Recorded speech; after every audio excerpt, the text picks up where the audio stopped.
ഇരിങ്ങാലക്കുടയിൽ ഇന്നസെന്റിന്റെ ചിത്രം BJP പ്രചരണ ബോർഡിൽ ഇരിങ്ങാലക്കുട ബസ് സ്റ്റാൻഡിന് അടുത്താണ് ഫ്ലെക്സ് ബോർഡ് സ്ഥാപിച്ചിരിക്കുന്നത്. എല്ലാറ്റിനും അപ്പുറം സൗഹൃദം എന്നും സുരേഷ് ഗോപിക്കായുള്ള പ്രചാരണ ബോർഡ്. MS ലിഷോയി നൽകും വിവരങ്ങൾ. ലിഷോയി, അവസാന ലാപ്പിലേക്ക് എത്തുമ്പോൾ എന്തൊക്കെയാണ് ഇപ്പോൾ മണ്ഡലത്തിൽ കാണാൻ കഴിയുന്നത്?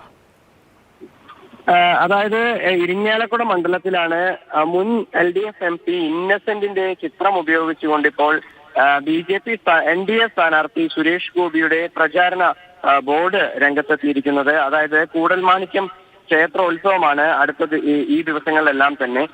അതുകൊണ്ട് ഈ കൂടൽമാണിക്യം ക്ഷേത്രോത്സവ ആശംസകളോടെ എന്ന തലക്കെട്ടോടു കൂടിയാണ് ഈ ഫ്ലെക്സ് ബോർഡ് വെച്ചിരിക്കുന്നത്. മോദിയുടെ ഗ്യാരണ്ടി തൃശ്ശൂരിന് വേണ്ടി ഒരു കേന്ദ്രമന്ത്രി എന്നും എല്ലാത്തിനും അപ്പുറം സൗഹൃദമെന്നും ഈ ഫ്ലെക്സ് ബോർഡിലുണ്ട്. പക്ഷേ സാധാരണ ഒരു വോട്ട് അഭ്യർത്ഥന ഫ്ലെക്സ് ബോർഡ് പോലെ തൃശ്ശൂർ ലോക്സഭാ മണ്ഡലം NDA സ്ഥാനാർത്ഥി സുരേഷ് ഗോപിയെ വിജയിപ്പിക്കുക എന്ന ബോർഡും എന്ന എഴുത്തും അതിനോടൊപ്പം തന്നെ സുരേഷ് ഗോപിയുടെ ചിഹ്നമായ താമര ചിഹ്നവും നമ്മുടെ ചിഹ്നം എന്ന പേരിൽ വെച്ചിട്ടുമുണ്ട്. എന്തായാലും കൃത്യമായൊരു തിരഞ്ഞെടുപ്പ് പ്രചാരണ ബോർഡ് ഒരു LDF MP-യെ തന്നെ മുൻ MP-യെ തന്നെ NDA-യുടെ പ്രചാരണ ആവശ്യങ്ങൾക്കായി ഉപയോഗിച്ചിരിക്കുകയാണ്. പക്ഷേ സുരേഷ് ഗോപിയുമായി അടുത്ത വൃത്തങ്ങൾ പറയുന്നത് സുരേഷ് ഗോപിയും ഇന്നസെന്റും വളരെ അടുത്ത സുഹൃത്തുക്കളായിരുന്നു.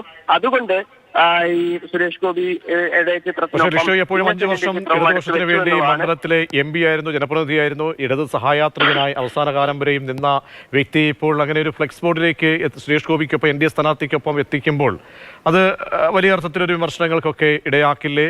LDF നേതാക്കളുടെ ഭാഗത്ത് നിന്ന് എന്തെങ്കിലും ആരോപണങ്ങളോ പ്രതികരണങ്ങളോ വരുന്നുണ്ടോ? ഇന്ന് രാവിലെയാണ് ഇത് സംബന്ധിച്ച ഈ ഒരു ഫ്ലെക്സ് ബോർഡ് പ്രത്യക്ഷപ്പെട്ടത്. എന്തായാലും നേതാക്കളുടെ കൂടുതൽ പ്രതികരണങ്ങൾ ഉൾപ്പെടെയുള്ള കാര്യങ്ങൾ വരും മണിക്കൂറിൽ ഉണ്ടാകുമെന്നാണ് പ്രതീക്ഷിക്കുന്നത്. എന്തായാലും ഇന്നസെന്റിന്റെ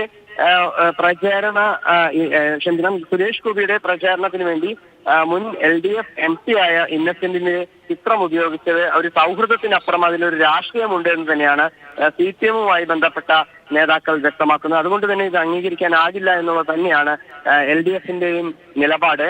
എന്തായാലും വരും മണിക്കൂറുകളിൽ ഇത് സംബന്ധിച്ച കൂടുതൽ പ്രതികരണങ്ങൾ ഉണ്ടാകും.